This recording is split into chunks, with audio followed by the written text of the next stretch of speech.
Você é o Placebo, de Joe Dispenza, parte de uma ideia simples, mas profundamente provocadora. E se a mente humana não fosse apenas uma espectadora do corpo, mas uma das forças capazes de influenciar a forma como ele responde, adoece, resiste, melhora e se transforma? O livro não se apresenta como uma substituição ao cuidado médico, e o próprio material deixa claro que não dispensa orientação profissional para questões físicas, emocionais ou médicas. Mas a pergunta que move toda a obra é outra. Até que ponto aquilo em que acreditamos, repetimos, sentimos e esperamos pode modificar nossa biologia? Joe Dispenza começa levando o leitor para dentro de uma fronteira curiosa entre ciência, experiência pessoal e transformação interior. Ele não fala apenas do placebo como aquela pílula de açúcar usada em testes clínicos. Ele amplia o conceito. Para ele, o placebo é um símbolo do poder da crença incorporada, da expectativa emocionalmente aceita, da mente que convence o corpo de que uma nova realidade já começou. E é aqui que o livro fica interessante. Porque Dispenza não está dizendo apenas que pensar positivo resolve tudo. Essa seria uma leitura rasa, quase de biscoito da sorte de farmácia. O que ele propõe é mais complexo. Nossos pensamentos repetidos criam estados emocionais repetidos. Esses estados emocionais influenciam escolhas, hábitos, comportamentos e até a forma como o corpo permanece preso a um padrão conhecido. Ou seja, muitas vezes não estamos vivendo apenas a vida que escolhemos conscientemente. Estamos vivendo a vida que treinamos o corpo a esperar. O livro abre espaço para uma pergunta incômoda. Quantas vezes a pessoa diz que quer mudar, mas continua sentindo, pensando e reagindo como a versão antiga de si mesma? Dispenza usa histórias fortes para mostrar como crenças podem produzir efeitos reais. Há casos de pessoas que melhoraram ao acreditar que estavam recebendo tratamento, mesmo quando recebiam placebo. Há também o lado oposto, o chamado efeito nocebo, quando uma crença negativa ou uma expectativa de piora parece empurrar o corpo para sintomas reais. A mensagem é clara: a mente não vive isolada no alto da torre, mandando bilhetinho para o corpo de vez em quando. Mente e corpo conversam o tempo todo. E, muitas vezes, essa conversa vira destino. Mas o centro do livro está na ideia de que mudar exige mais do que desejar. Exige quebrar o vício emocional do antigo eu. A pessoa pode dizer: quero uma nova vida, mas se todos os dias acorda com os mesmos pensamentos, alimenta os mesmos medos, reage às mesmas lembranças, sente as mesmas emoções e toma as mesmas decisões, o corpo continua recebendo o mesmo sinal. E se o sinal é o mesmo, o resultado tende a ser o mesmo. É como tentar instalar um sistema novo em um computador velho, mas continuar clicando nos mesmos arquivos corrompidos. Aí não tem milagre, tem Windows 98 emocional rodando em pleno 2026. E então o livro entra no ponto mais forte. Para criar uma nova realidade pessoal, é preciso criar uma nova personalidade. Não no sentido de fingir ser outra pessoa, mas no sentido de treinar o cérebro e o corpo a operar a partir de outro estado interno. Dispenza fala sobre neuroplasticidade, sobre a capacidade do cérebro de formar novas conexões. Fala sobre epigenética, sobre como certos sinais internos e externos podem influenciar a expressão dos genes. Fala sobre meditação como ferramenta para sair do piloto automático e acessar camadas mais profundas do próprio condicionamento. E aqui nasce o verdadeiro conflito do livro. Mudar parece bonito no discurso, mas biologicamente pode parecer uma ameaça.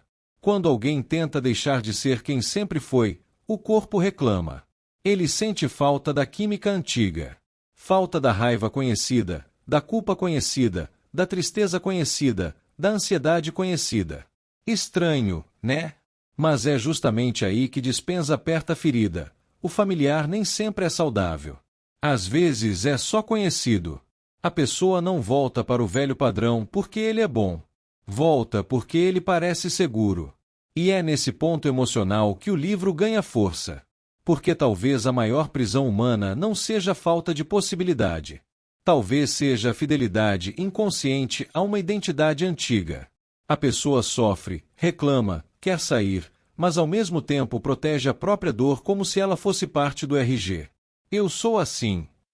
Sempre fui assim. Comigo não funciona. Minha vida é essa. E, quando essas frases são repetidas por anos, elas deixam de ser apenas pensamentos. Viram comandos internos. Você está no destilado literário, e talvez esse seja o ponto mais delicado dessa jornada. Perceber que muitas das grades que nos prendem não estão fora de nós, mas foram reforçadas por dentro, pensamento por pensamento, emoção por emoção, dia após dia. A proposta de você é o placebo é justamente atravessar esse limite. Dispenza sugere que, quando a pessoa combina intenção clara com emoção elevada, ela começa a ensinar o corpo a sentir o futuro antes que ele aconteça. Não se trata de fantasia vazia, mas de ensaio interno. O cérebro, segundo essa visão, não distingue totalmente uma experiência intensamente imaginada de uma experiência vivida, desde que ela seja acompanhada de envolvimento emocional real. Por isso, visualizar não seria apenas imaginar bonitinho. Seria treinar o sistema nervoso para um novo estado de ser. A grande virada é que o placebo deixa de ser algo externo. Não é mais a pílula. Não é mais o médico. Não é mais o ritual. Não é mais o objeto. É o próprio indivíduo assumindo o papel de agente interno de mudança. Mas o livro também exige cuidado. Essa mensagem pode empoderar, mas não deve virar culpa. Não dá para sair por aí dizendo que toda doença é culpa da mente da pessoa. Isso seria cruel e simplista. O ponto mais útil da obra não é culpar quem sofre, mas mostrar que talvez exista uma margem de participação interna maior do que imaginamos. Uma brecha. Um espaço. Uma chance de colaborar com o próprio processo de transformação. No fim, Você é o Placebo não é apenas um livro sobre cura. É um livro sobre identidade. Sobre como nos acostumamos a ser quem somos. Sobre como o corpo memoriza o passado. Sobre como o cérebro repete velhas rotas. E sobre como a mudança verdadeira exige abandonar a versão conhecida de nós mesmos antes que a nova versão esteja completamente pronta. É como atravessar uma ponte no escuro. Você ainda não chegou do outro lado, mas também já não pertence ao lugar de onde saiu. E talvez seja exatamente aí que a transformação comece, nesse intervalo desconfortável entre o velho eu que já não serve e o novo eu que ainda está aprendendo a existir. Porque, no fundo, a pergunta que o livro deixa não é apenas: você acredita no poder da mente? A pergunta é mais direta, mais íntima e mais difícil. Quem você se tornaria se parasse de repetir, todos os dias, a mesma história sobre si mesmo? E antes de encerrar, fica essa reflexão. Talvez mudar não seja esperar que a vida prove algo para você.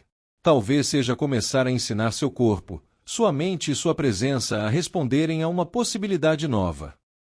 Se você gosta de vídeos assim, deixe seu like para fortalecer o canal e ative o sininho para não perder os próximos. O seu apoio nos instiga a continuar destilando. Até o próximo livro!